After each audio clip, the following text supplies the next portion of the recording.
Angedacht zwischen Rhein und Reben. Impulse aus dem Kirchenbezirk Germersheim.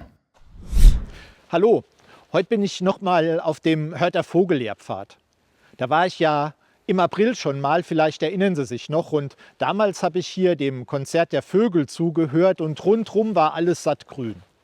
Jetzt sind viele Vögel in wärmere Gegenden gezogen und wenn die Blätter an den Bäumen endgültig gefallen sind, dann ist es hier bald ziemlich kahl und grau. Kein Wunder, dass viele Menschen den November nicht mögen. In der Natur hat das, was für uns einfach nur kahl und grau aussieht, eine wichtige Funktion. Die Bäume reduzieren durch das Abwerfen der Blätter zum Beispiel erheblich ihren Wasserbedarf. Dadurch vertrocknen sie auch dann nicht, wenn das Wasser im Boden gefriert.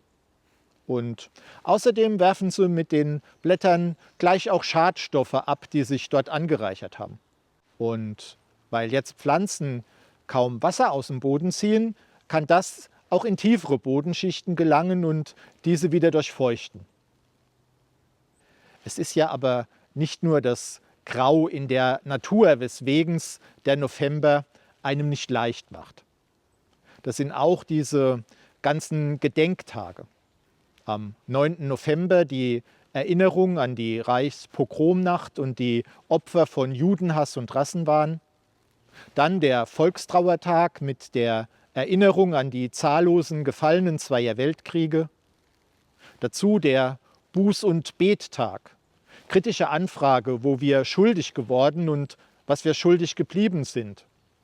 Und schließlich der Ewigkeitssonntag, die Erinnerung an Menschen, die wir verloren haben und Erinnerung an unsere eigene Endlichkeit.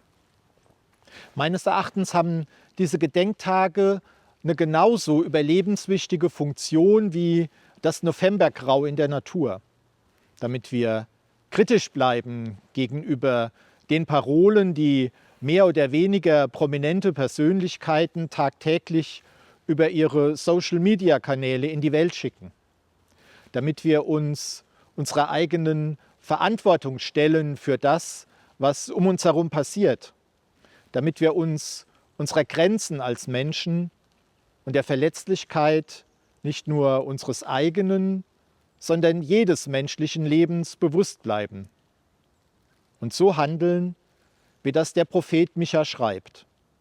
Es ist dir gesagt, Mensch, was gut ist und was der Herr von dir fordert. Nichts als Gottes Wort halten und Liebe üben und demütig sein vor deinem Gott. Angedacht zwischen Rhein und Reben. Impulse aus dem Kirchenbezirk Germersheim.